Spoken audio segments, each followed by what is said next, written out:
The afternoon session of day 3 of ASCAT 2023. Now we have a very special invited talk by Dr. Ferdinand Peper. His session will be chaired by Professor Shipra Dashbit.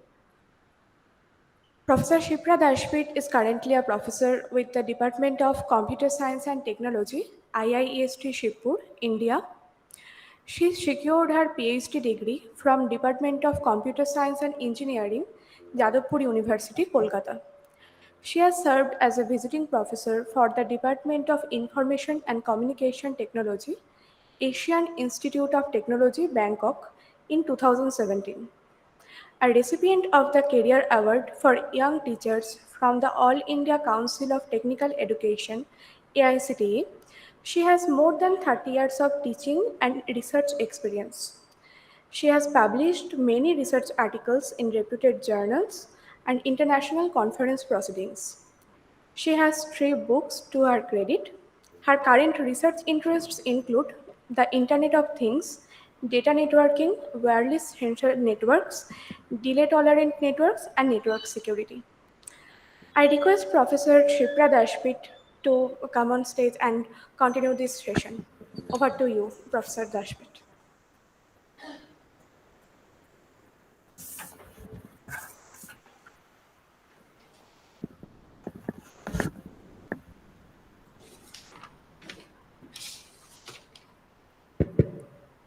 Good afternoon. Thank you. Today in this session, we have Dr. Ferdinand Peper amongst us, though virtually, thanks to the technology. So we have been able to listen his talk. Dr. Ferdinand Peper is a well-known theoretical computer scientist. He obtained his PhD at the Delft University of Technology in 1989. He is currently working in a senior research position at Kobe Advanced ICT Research Center and the National Institute of Information and Communication Technology. He is best known for his research on nanocomputing, asynchronous systems, cellular automata, reconfigurable hardware, and instantaneous noise-based logic. His research goals are to develop next-generation computing and communication architecture, and also schemes enhanced by nanotechnology and nanoelectronics, including single electron transistors. Particular topics of his research include the reduction of energy requirements, exploitation of noise and fluctuation for informatics, and the features of molecular self-organization and self-assembly. He was the chair of 4th International Workshop on Natural Computing in 2009 and acted as a co-editor of the book Natural Computing, published by Springer. He is a member of editorial board of the International Journal of Unconventional Computing. With this, I would request Dr. Peper to start his lecture today. Thank you. Thank you very much, Chair. I would also like to thank the organizers for inviting me. Unfortunately, I cannot be in India attending the conference and enjoy the hospitality and the nice food in India. But I hope that in this way I can at least contribute something to this conference. By the way, can you hear me?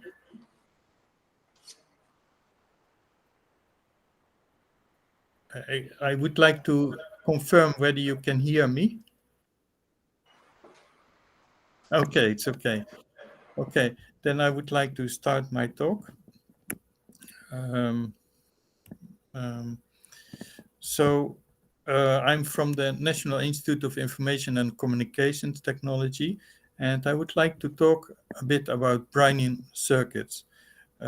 Since most people won't be familiar with Brownian circuits, I will first give an introduction to them. Okay, so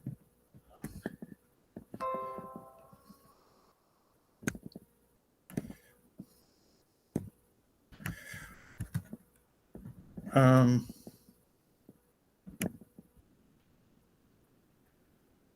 so first I start with token-based circuits. These are circuits which have as a signal a token. These are discrete, indivisible, non-fusible items. And they move along a wire, and they cannot be cancelled. And more than one token may be on a wire. And unlike synchronous circuits, universality of circuit primitives is a little bit different. So of course we have, like in synchronous circuits, we have a set of circuit primitives. In synchronous circuit, it's the NAND gate, for example. But if you don't have a clock, then it doesn't work at NAND gate. And in our model, we use delay-insensitive circuits. These are asynchronous circuits in which the correctness of operation is robust to signal delays. Operations in delay-insensitive circuits are driven by signals. So they are normally inactive, they wait, then they receive an input signal, and then they produce an output signal. And this goes on and on. Here are some circuit primitives that can be used in delay-insensitive circuits. The left one is a merge, which merges streams of tokens. And the right one is a fork, which splits a token in two tokens. And then there is another circuit primitives, which we call a tria, which basically synchronizes two tokens to one token. So it turns out that the set of merge, fork, and tria is universal. So it's sufficient to construct any delay-insensitive circuit, in delay-insensitive token-based circuit from these three gates. Now, another important thing is dual rail encoding. So in dual rail encoding, you represent the binary value by a pair of lines. One line is 0 and the other one is 1. And if there is a token on the 0 line, you represent the value 0. If there is a token on the 1 line, you represent the value 1. Of course, there can be a spacer, that is if there is nothing in between. But if there is two tokens on both lines, then you get an error. And of course, a NOT gate is very easy to implement here. You just cross the lines. This is a delay-insensitive circuit which constructs a dual rail encoded NAND gate. This was constructed by Professor Jia Li. I think a student of him also just presented in the session before me a paper on asynchronous cellular automata. And Professor Jia Li is from Chongqing University, but he used to be also in Japan in my group. Here is an example how that works.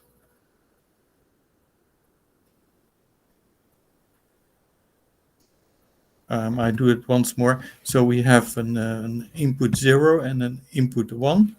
And then in the end, we get an output 1. So that is typical what you would expect from a NAND gate. Then Brownian token-based circuits are a bit different. Well, they are similar, but instead of tokens moving in a kind of linear speed on the wire, they can fluctuate. And so the interesting thing is to exploit those fluctuations of tokens. So what you basically do is you search in space, in state space through Brownian motion. So, for example, you just explore by searching around. And then basically you search a computational path in your circuits. Brownian circuits have actually circuit primitives which are much more simple than the circuit primitives that are required in delay-intensive circuits. For example, here we have a hub, basically which distributes a signal in one of three lines or wires. And we have a conservative join, which we also call a C join. And basically, it makes two tokens go from the input to the output or back. In terms of Petri nets, you could define them like this. So the hub is at the left, and so basically, again, you see that it can move to another wire or to a wire to the right. The C join. Basically, we have two forms of the C join. We can have inputs which are opposite each other or inputs which are next to each other. I will use both forms in this presentation. And basically, then the C join, the input tokens, they move to the output wires. So that is the other two wires. And finally, we have a ratchet, which is basically a kind of diode which moves a token in one direction, but it cannot move back. And this is a design also by Professor Jali. And so this is a Brownian half-adder circuit. And in this circuit, we have an input side here and another input side. Hello, Dr. Peper. I am interrupting. Perhaps your slide has not been changed. Now it has been changed. Oh, sorry. Okay. It's now fine, perhaps. You didn't see all my previous slides? Only it was stuck to the first slide. Oh. Okay, so then maybe it's better if I go to this. So basically, okay, let me then just go by Brownian token-based circuits. I'm not sure how I can get it working because I did basically I have animations on my slides, and I'm not sure whether I can get those working if I don't just use present mode in Google Meet. So I guess. Have you shared your whole screen? No. Should I share my full screen? Maybe. Okay. So let Okay. me. So if you present the whole screen, Okay. This is one issue. Another issue is if you start the presentation, Yeah. slideshow mode. If you start the slideshow, then it might work. Okay. So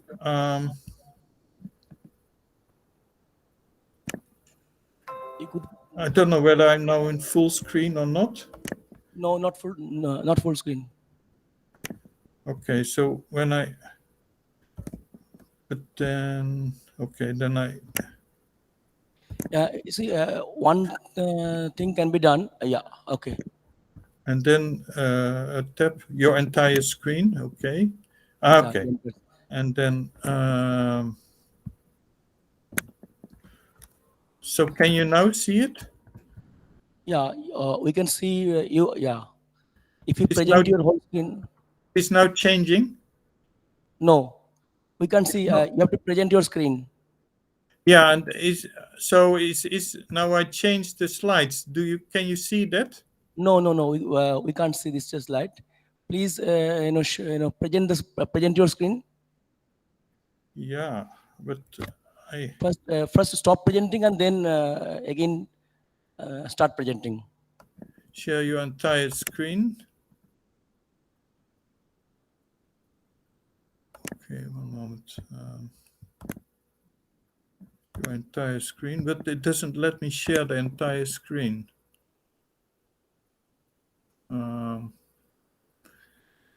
Sorry, that doesn't work with me. Okay, so share. Okay, and Hello, then hello. What is now? Perhaps it's yes. No, again, it's yeah, not. and now can you see? Does it now change? Yes. Now it's fine. Okay, sorry. Yeah, I guess we lost 15 minutes. um, anyway, basically, uh, delay insensitive circuits are basically circuits in which it doesn't matter whether there is a delay, and there are some circuit primitives. And Brownian circuits are also delay insensitive circuits, except that um, the signals, they can fluctuate. So, for example, here we have fluctuation. And the idea of Brownian circuits is that you can exploit the fluctuations by searching through state space. And basically, in a tree, for example, you search the topology of the tree. And there are some circuit primitives. One is the hub, which distributes the signal in one of three wires. And then we have C-join, which distribute the signal, or the two signals, they have to match with each other, and then they are output on the two opposing lines, or they go in the opposite direction. And actually, if you define it in terms of Petri-nets, then you get something like that. And by the way, the C-join has two forms in this talk. So the input could be opposing signals, or they could be signals next to each other. And then they are output in this way. And here is a Brownian half-adder circuit, which was designed by Professor Jali. The idea is that you have an input side and another input side, and you basically search for any combination of inputs, and that gives you an output. So, for example, if you have an input 1 and an input 1 here, then a half adder would give you an output sum of 0 and a carry of 1. So they search for each other, and then finally they find each other. And then you get an output here and a carry here, 1. If you want to improve efficiency, you can use a ratchet, basically, which restricts the search space, but you have to be very careful where you put it, because if you put it in the wrong location where you have to search, then you get a deadlock. So here is basically a circuit with ratchets, and then basically it searches, it speeds it up a bit. Now, here is a cell automaton based on such a circuit. This cell automaton was also designed by Professor Gialli, and it has 3 states, 0, 1, and 2, and it has 3 transition rules. Basically, unlike normal cell automata, we have at the right-hand side, we have 5 cells which are updated, so not only the center cell. And here is a line of a wire with a signal, and basically it moves forward. But of course, because it's Brownian, it can also move in the other direction. And the idea is that all your rules are symmetric, so they can be applied also. A rotation symmetric version can be applied. So that's why you can also go backwards. If you have a curve, then you can use, again, rule 1, and here rule 2 is used to go around the curve. And you can also use this rule, for example, to make a ratchet. In a ratchet, first you apply rule 2, but then you cannot return. So once you are here, you cannot return because no rule applies to this. And then again, you can continue. And another one is a line crossing of signals. So here we have a crossing. And the idea is that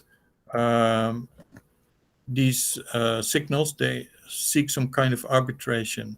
So when both of them are at the crossing, they cannot cross both of them, but because of Brownian motion, one of them goes back and then the other one can pass. So this is a kind of arbitration process which is enabled by Brownian motion. Then we have a hub. So to distribute the signal, then we use rule 2, and we can go back, and any direction we can go, whatever we like. Then there is a conservative join. So we need 2 signals, then they go inside, and then they switch, and then they go outside. Now, this is a simulation which was made also by Professor Jali a long time ago. And so here we see how that works. So basically we have again a half adder, and it gives an output, and again it gives a new input, and again it gives another output. So basically you see the Brownian circuit, you see it fluctuating all the time, and by using stochastic search, it finds a solution, it finds the right output. Now we come to the real part of my talk, and that is what will happen if you have multiple tokens. So if you allow multiple tokens on each wire, then you may get new functionalities. And one obvious candidate for such a circuit is a neural network. I will describe some basic circuits which we have designed and which are necessary to implement such a neural network. And I will also describe some simulations on a cellular automata. First of all, if you have multiple tokens, then it will be necessary to get rid of tokens, or you need additional tokens. But because all the gates or all the circuit elements are conservative, they conserve the number of tokens, then basically you won't be too much troubled if you recycle the tokens. So we basically use the same type of circuit elements as before, but now we allow multiple tokens to be on a wire. And one important circuit is the recycle bin, token recycle bin. So if we don't need a token anymore, we put it in the token recycle bin. And when we need another token, we get it out of the recycle bin.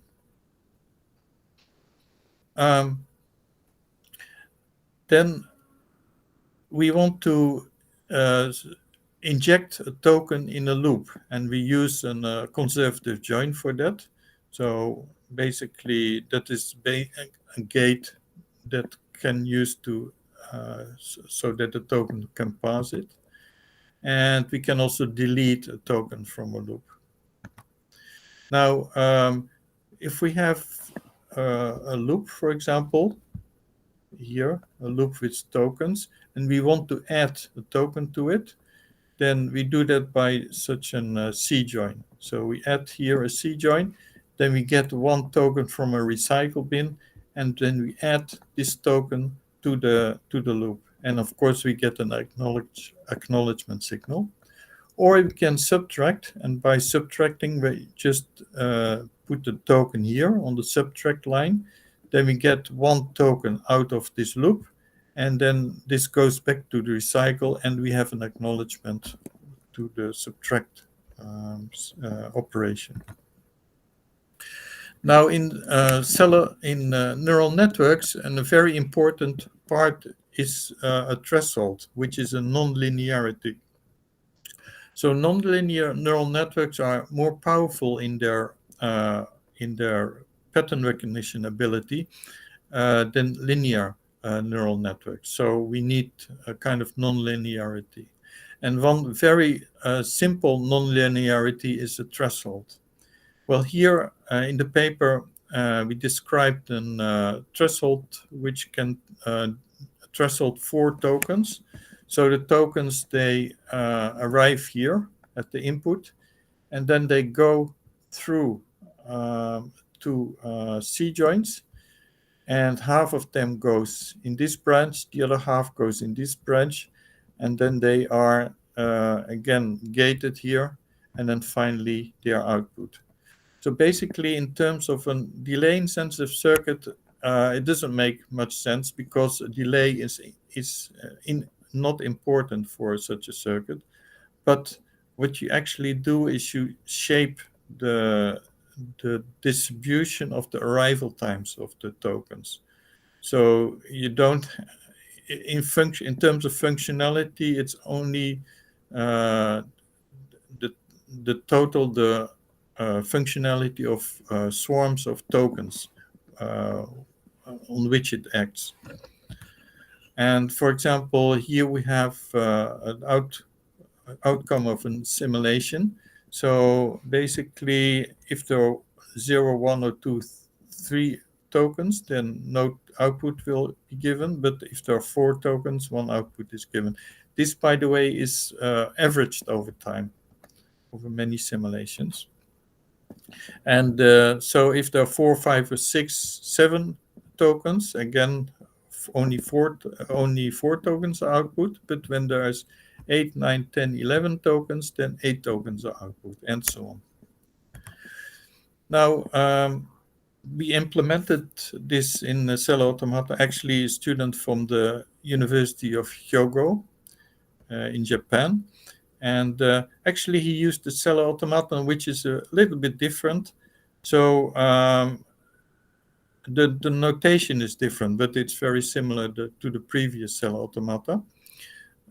So he uses a kind of Go, the game of Go type of notation for a Cell Automaton. So I let him just go because I think creativity should be awarded. And again, like before, we have 3 states. That's the same. Rule 1 is also the same. Rule 2 is also the same. Rule 3 is a bit different because he uses a different C join. I will talk a bit about it later. So instead of the rule here, which was designed by Professor Lee, we have this rule. But basically, it is quite similar. So again, like before, we have a wire with a signal. And so basically, it is applied like this. And a curve, again, we have here rule 1, and then rule 2 applies here. And of course, these rules are reversible because they are rotation symmetric and so on, and reflection symmetric. So we can also go back. So that is where the Brownian motion comes from. Then we have a crossing, which is very similar or basically the same as the crossing in our previous Cell Automata made by Professor Lee. So basically the signals, they seek arbitration to cross a common resource, which is the center of the crossing. And yeah, then we have the hub, again, it's very similar to the previous Cell Automata by Professor Lee. And then finally, then we have the C join. Well, now the C join is very different from the C join of Professor Lee. So because our rule 3 is a bit different. So here we have a kind of anchor point, which is used to make the configuration stable. Now, and here signals will arrive from the top and from the left, and then because of this anchor point, they cannot go anywhere else. So they will then pass here, and then again they will pass here and exit the configuration. So this works in the following way. We have two inputs, and these inputs then move here, and then rule 3 applies. So rule 3 applies, and then it goes here, and then again rule 3 applies. Then we go here, and then we get an exit here, and then so that is how a conservative join is constructed in this way.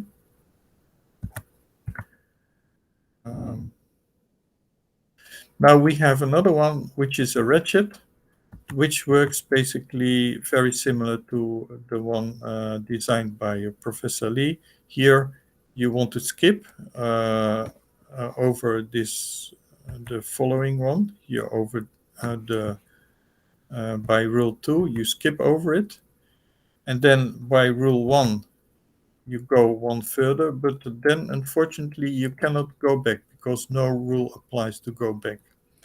So you only can go forward. Basically, a ratchet goes only in one direction. Okay, so now I would like to show a video of a 4-token threshold.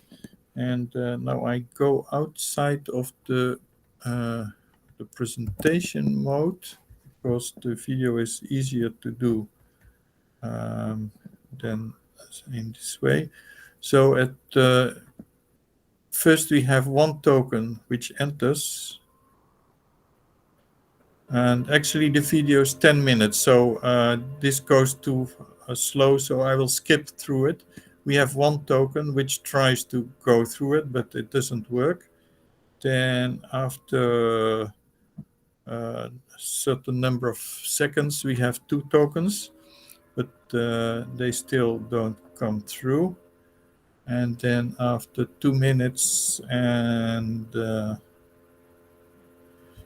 minutes and say 2 seconds, we have 3 tokens input. So basically the tokens are input one by one. And then 2 minutes and 19 seconds, we have basically 4 tokens that are input. Unfortunately, it is not so easy to see, I think. But now there are 4 tokens input. And then it takes a long time before something happens. That is somewhat a disadvantage of Brownian circuits.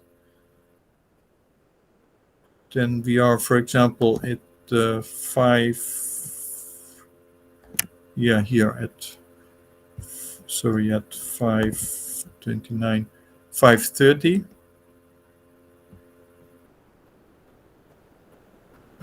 Then we basically have one here. Okay, here at 5:38 we have 2 outputs here, and then actually we have a little bit of a problem, because we don't want 2 outputs to be output that early. So we will make a small correction in our design after this slide. And so then it takes a long time before 3 and 4 actually are output. So here in the end we have, so not yet. I will go a bit forward.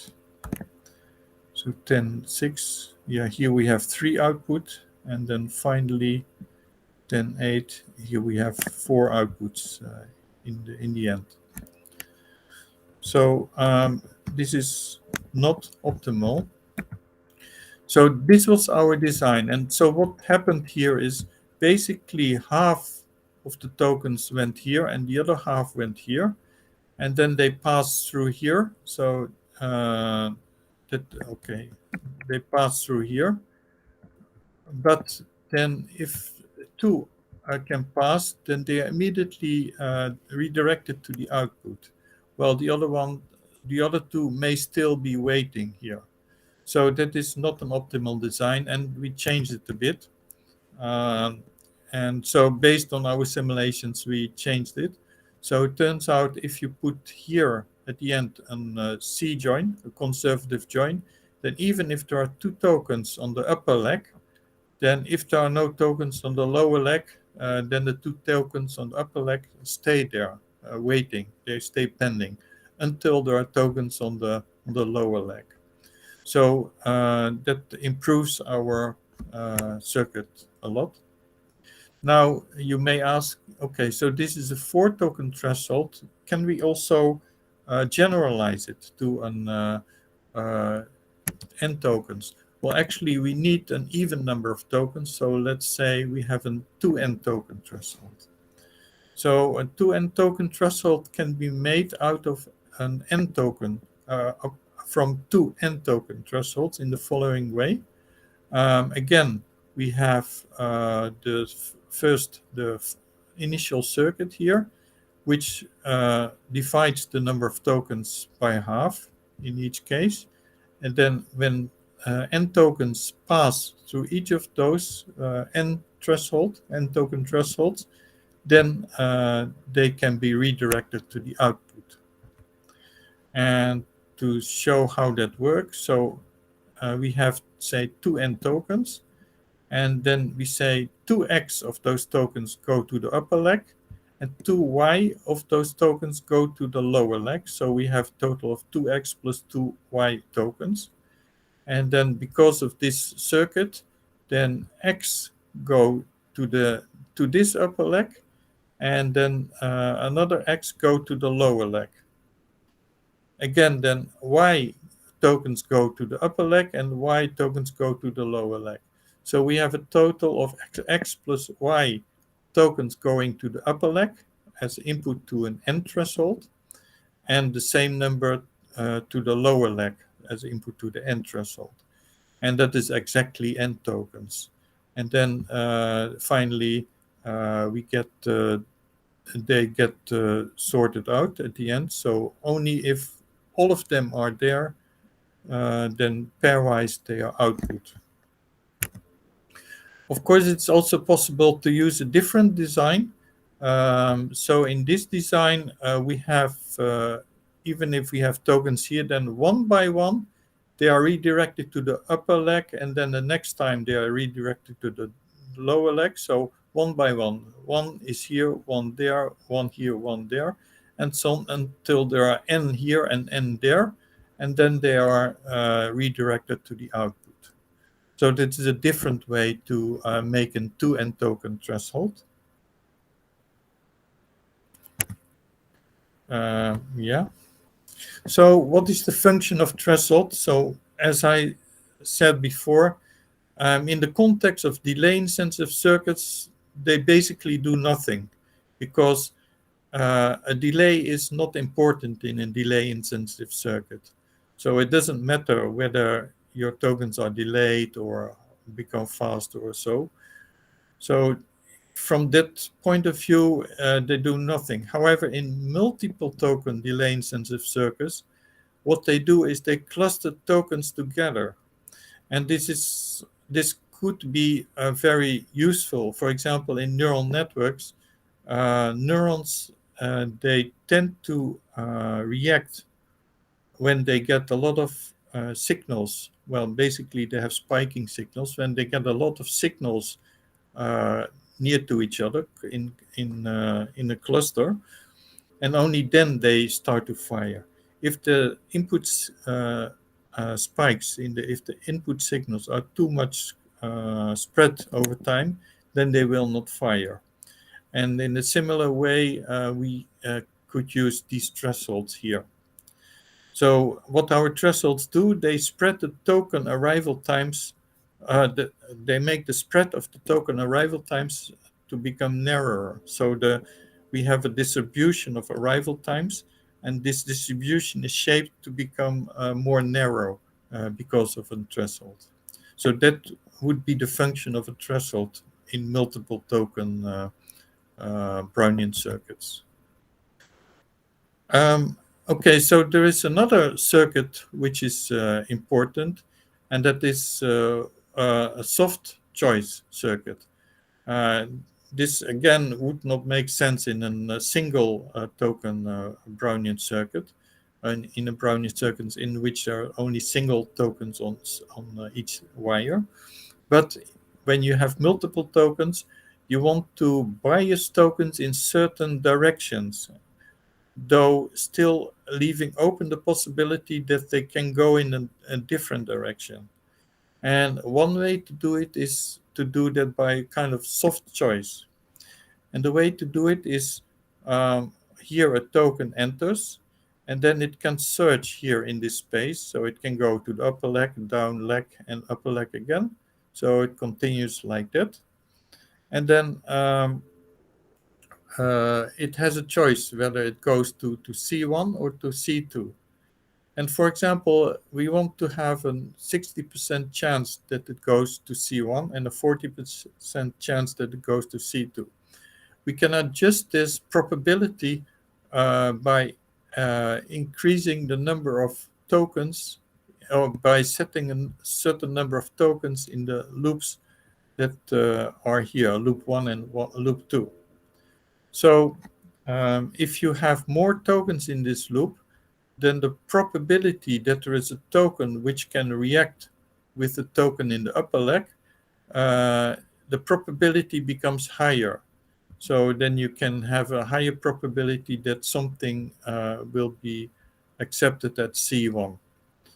So in this way, you can make a kind of soft choice. Of course, you can adjust your probability by adjusting the number of tokens in the loops.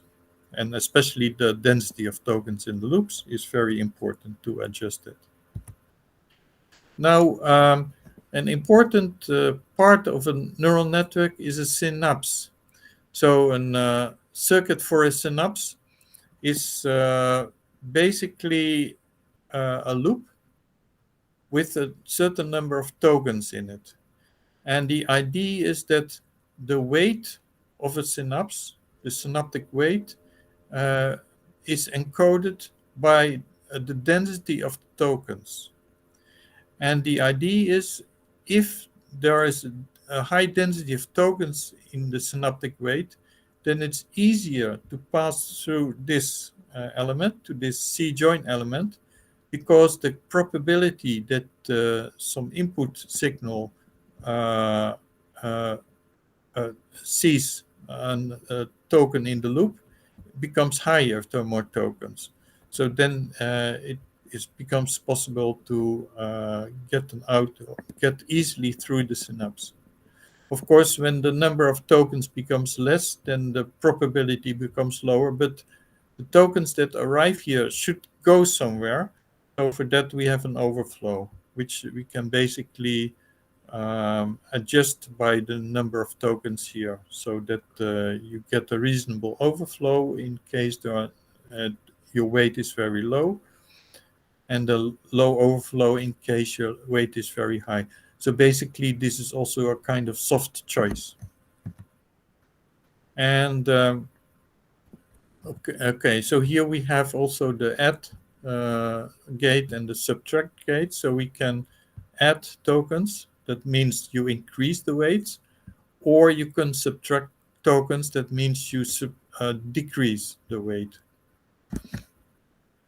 And we have done some simulations, and then it turns out that the number of tokens in the weight basically has a linear relationship with the number of output tokens that you get over time.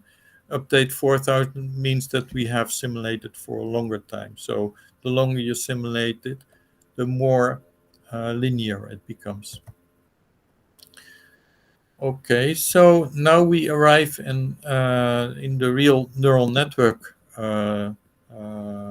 world, and that is HAP learning. So HAP learning, to say it simple, means that neurons that fire together, they wire together. However, there should be a causal relationship. So this is somewhat what they also call spike timing dependent plasticity. So only neurons that are connected to each other, for that we have this relationship that if they fire together, they wire together, but there should be some causal relationship. So when both of the outputs of the neurons, the presynaptic neuron, the postsynaptic neuron are high, then you want the connection, the synaptic connection, to strengthen. But if one or more, both are low, then you want it to weaken. That is basically hap learning. And so when you want to train a synapse by hap learning, you can do that in the following way. So you have a presynaptic neuron which has an output, and you have a postsynaptic neuron which has an output. So let's assume that both have a high output. Then, okay, this output is then distributed. Of course, we get from the recycle bin, we get some tokens. So basically, we copy the output here. So it goes here. And it also wants to go through the synapse. So we have output here. And then there is a more than 50% chance that your token will arrive in the upper leg here, and a less than 50% chance that it arrives in the lower leg. And that is the same for this neuron token. So if both are high, then most of the tokens will be resolved by this conservative join, and this will make the synapse stronger. However, when one of them is low, then when one of them is low, then even if there are a lot of tokens here, there will be less tokens here. And that means there is an overflow of tokens here, and then they have no other choice than to go here. And that means that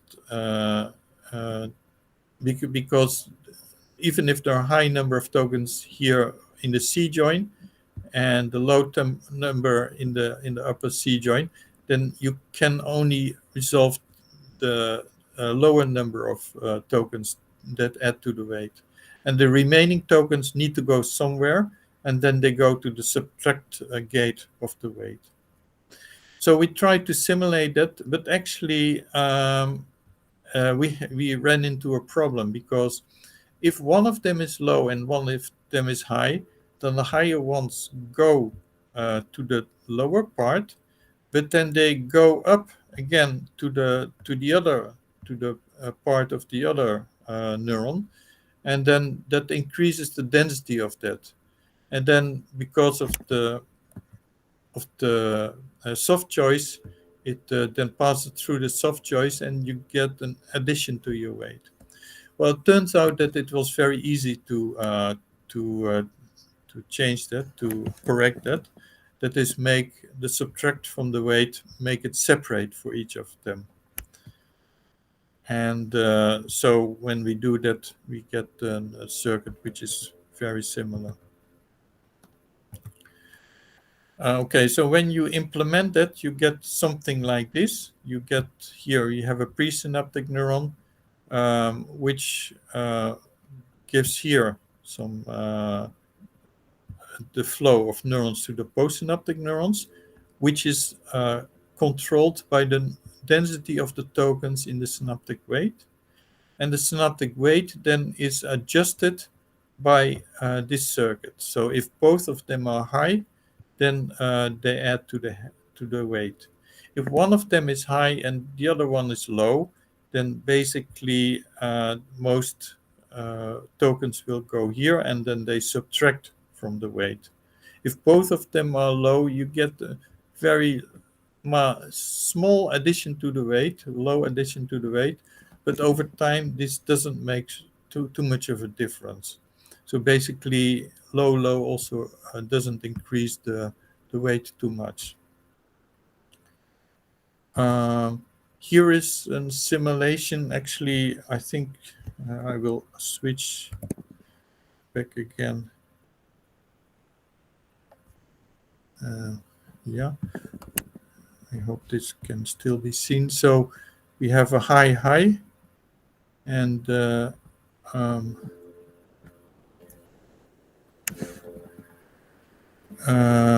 So we will start, here is the synapse. So there are not many tokens in the synapse, but both of them have a high intensity. And then, so these tokens are here generated by a special cell, a generator. So basically, they gradually flow into the synapse. Well, actually, it takes some time, and I will speed it up. So here we are at 7 minutes, and you see that the number of tokens here in the synapse has increased indeed. And here, indeed, it is much higher now. And then here, still higher. And then at 13 minutes, we are pretty much full. The synapse pretty much full. Then from 15 minutes on, we start with the full synapse, and then we will change it in the left one. The presynaptic one is a high one, and the postsynaptic one is a low one. So what happens then is gradually the number of tokens in the synapse will decrease. So I will skip again through the video a bit more, and then you will see that gradually the number of tokens inside the loop, which represent the synaptic weight, will decrease over time. So basically, this is then learning. So Hebbian learning. So if both are high, then the number of tokens in this loop increase. If one of them or both, well, I only show one of them low and one of them high, then the number of tokens will decrease. Now, the next slide shows what happens if you want to pass a signal through a synapse, through a strong synapse. So here we have a lot of signals here in the synapse. And actually, well, this is 4 minutes, but so I will speed it up too. So here we have signals coming from the left. And these signals, they will arrive and then they will pass easily through because there are a lot of signals in the loop in the center. And then, so they pass through easily, and you will see that they can pass through easily.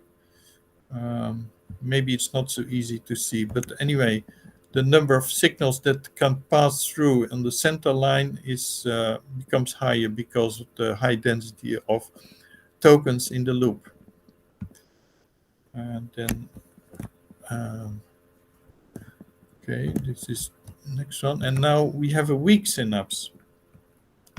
So in case of a weak synapse, we don't have many tokens in the center loop. So that means that it should be very difficult for tokens to pass through.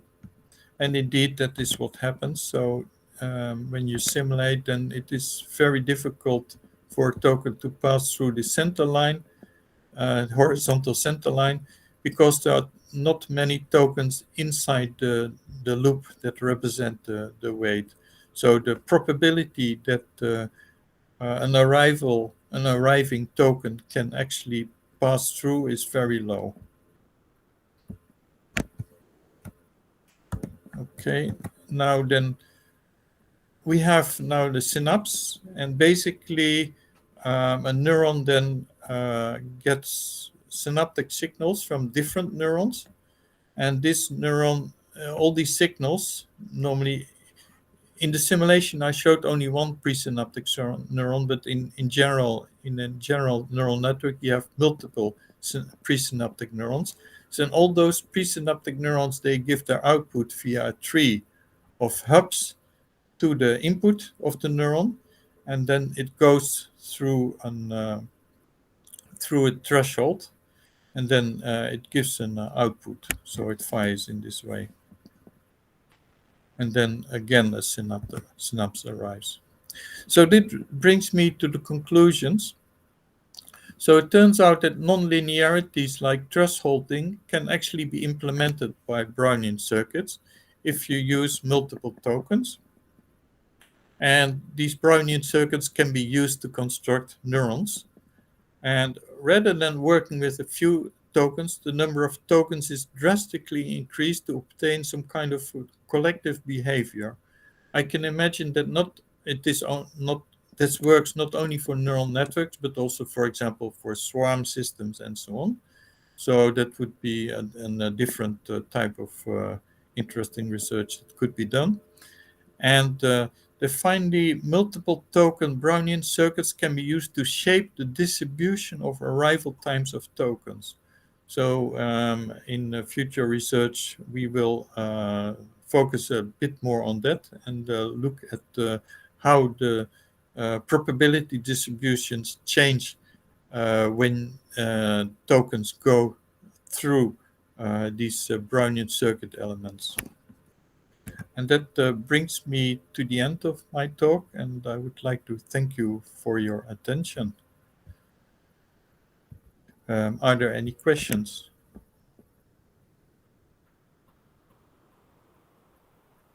Okay, maybe.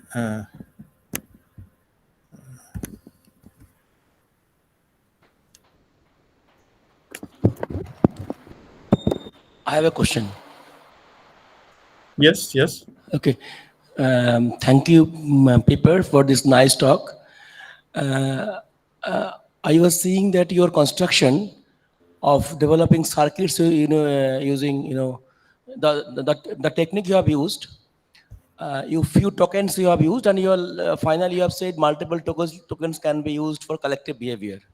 Yes, yes. My question is, do you have any comparison that if we follow the traditional way of developing circuits, for example, take that first example you have given, the design of half adder, right? Yes. In that case, your technique and the traditional technique, do you have any comparison?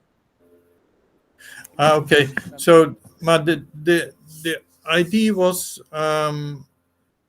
just to use, first of all, use noise and fluctuations to in computation. And of course, you can make an NAND gate or a half adder by transistors, of course.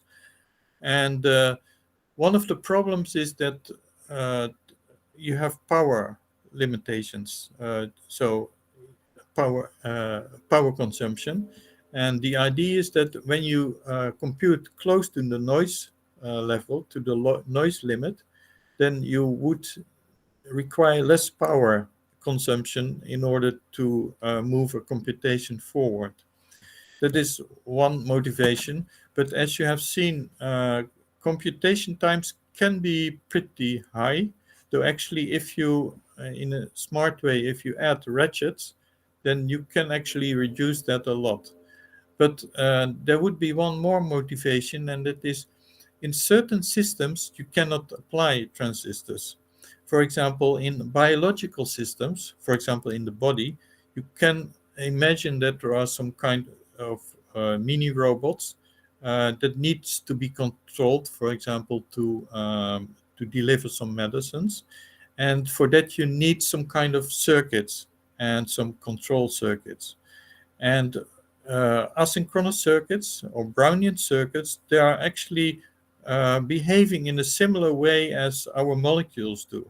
So they are in a very natural environment, and in such an environment, it doesn't matter if they are a little bit slow, but they are more compatible with the biological environment than, for example, transistors are. So maybe we should not just look at computation time or something, the speed, but also how do you apply it. Does that make sense? Yeah, it's all right. But my one more point, that if I increase the number of tokens, is it Yes. possible that by increasing sufficient number of tokens, we can beat the traditional computing, traditional based computing? I have to be honest, I don't think so. But yeah, maybe someone comes up with something like that, yes. Thank you. Got it. But at the moment, I don't see that. Thank you. Got it. Thank you. Thank you.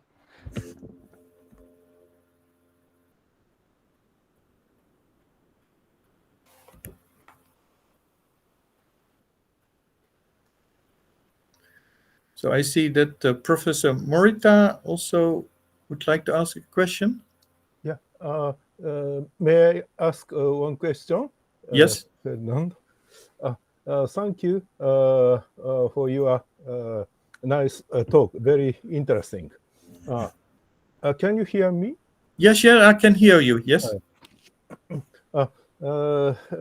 In the abstract, you wrote that complexity can be reduced using Brownian circuit. Yeah. Yes. How complexity can be reduced in today's circuit, in particular neural network? So by complexity is reduced, I mean compared to traditional delay insensitive circuits, the Yeah. complexity is reduced. Mm. And so, yeah, if you want to implement neural networks by traditional delay insensitive circuits, then you would reduce complexity.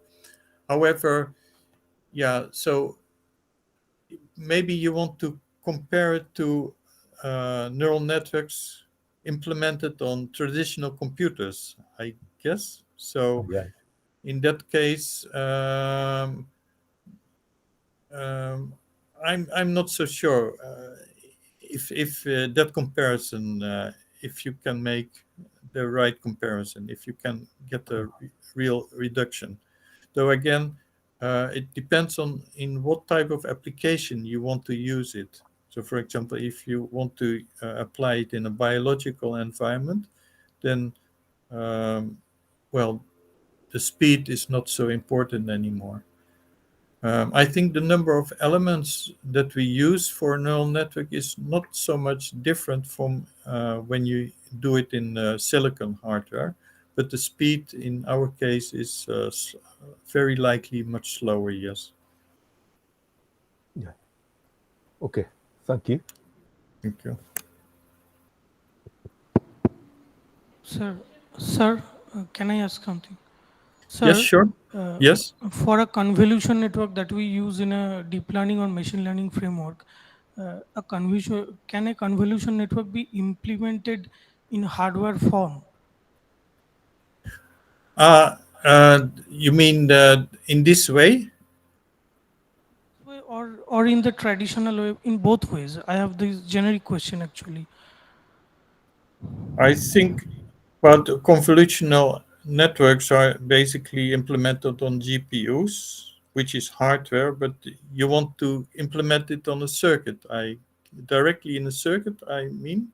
Yes. So I think that should be possible to do that, yes. Okay, then a node in a convolution network, what it would comprise then? If we implement it in a hardware, what actual circuit it may comprise? I am little bit confused in this on this context actually, because a convolution network is like a graph. Some nodes are connected to some, or every node is connected to every other node. But what actually be the content of that circuit block if when it comes to implementing these nodes in a circuit form? Um, I think we would need to go very deeply in convolutional networks. So I understand that you have duplicated inputs or inputs that are duplicated uh, so that you get more training data. Yes. That is what I understand. I would not have a direct answer now on your question. I think it's quite a complex issue. Okay. Actually, I'm not from the background of artificial intelligence or deep learning or neural networks. So that's why I'm from background of VLSI or architecture kind, you can say. So Okay. I just asked that question for that actually. Okay. Yeah. Thank you, sir. Okay. No problem. Any other question from the audience? So if there is no other question, so we must thank Dr. Peper for his. It's working? No? Any online question? I think there is no other questions. So we can conclude this session. Before that, we must thank Dr. Peper for his illuminating lecture. Especially we have been introduced to the power and potential of Brownian circuits and how it can be successfully used in cellular automata circuit implementation, especially the power of Brownian circuits by reducing the complexity and all, so far I understood. And definitely it's a new domain of research for us, and we have been introduced with this emerging domain of research. Thank you once again from behalf of this conference. Let us give a big big hand.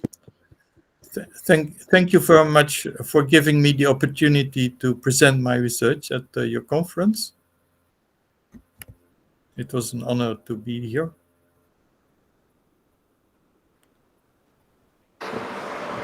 Thank you, Professor Shipra Dashpit, for this amazing session. On behalf of the ASCAT team, I would request Dr. Shukanto Das to present her a small gift from us.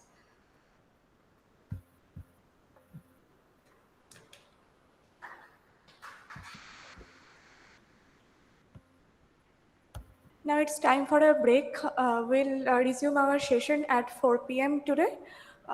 Enjoy your break. Thank you. Thank you for joining.